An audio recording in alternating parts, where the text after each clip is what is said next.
i mislim da je ta veza jedno s drugim bilo divno večeras. Vidjeli smo 7 golova, nedostajalo su samo još 2 gola pa da to bude najubedljivija pobjeda Crvene zvezde u istoriji u Evrokupovima. Ali čini mi se da Koštani posle prve utakmice nisu preterivali u kritikama, da ni sada ne treba preterivati u euforiji, već sutra će Zvezda dobiti verovatno mnogo težeg protivnika za sledeće kolo.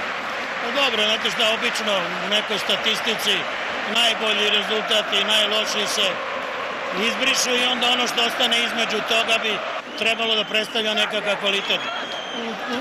U toj ravni je negde i ova utakmica. Očekujem, ovo je jako dobro što u najavi se vidi da ova ekipa ima potencijala. Sigurno da standardizacija igre je dug proces. Nadam se da smo na pravom putu i kod sam i u prethodnoj najavi rekao da to u stvari je moguće samo ukoliko klub nastavi da firmiše svoje mlade igrače.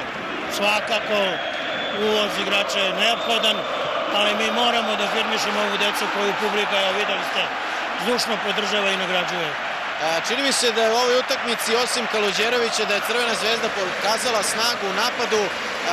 Tu je bio i Borka koji je možda odigrao svoju najbolju utakmicu, pa se tu pojavio i Mezenga koji je očigledno pravi gol igrač. Dakle, Robert Prosinečki će imati priliku da zaista sastavi jedan veoma dobar napad, pogotovo kada se oporavi još jedan Brazilac Pašeko. Pa jeste ukoliko bi to bio standard igara, međutim, kao što sam i malo pre rekao, teško je ovu dve utakmice ovako odigrati. Ukoliko bi to bilo moguće, barem u neko doglednom vremenu, to bi bilo fantastično.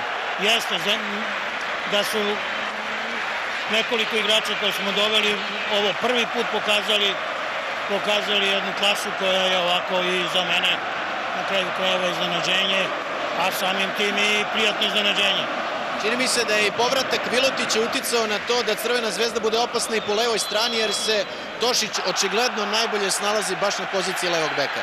Pa ovo koliko ja gledam Tošića i koliko je on u Crvenoj zvezdi, njega najbolje igra i mislim da je pokazao ono što je nama na tom mestu bilo neophodno, a to je ta jedna neustrašiva trka po toj levoj strani, on to posjeduje, drago mi je da je tako i ja ga molim da nastavi tako.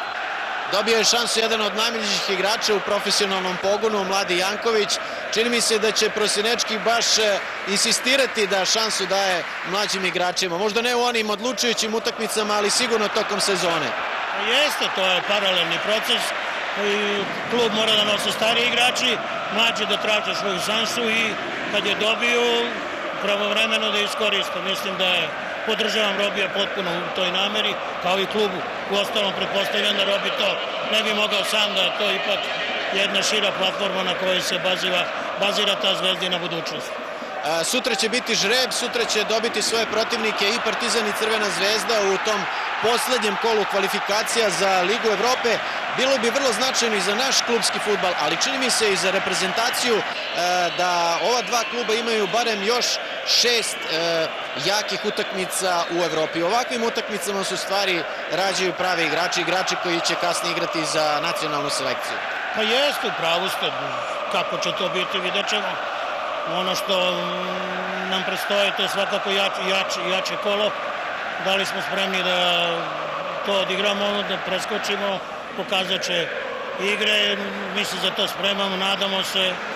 Evo, nešto smo uradili, taj tim liči na tim i to je to. Evo sada da čujemo i još jednog gosta koji će imati kolega Stepić, a u međuvremenu gledamo i drugi gol Kolumbica Borhe, koji se zaista u ovoj utakmici razigrao i pokazao kakav je potencijal. Borha igra na toj poziciji levog špica zbog povrede Pašeka, ali čini mi se da su i on i Brazilac Mezenga pokazali izuzetan kvalitet.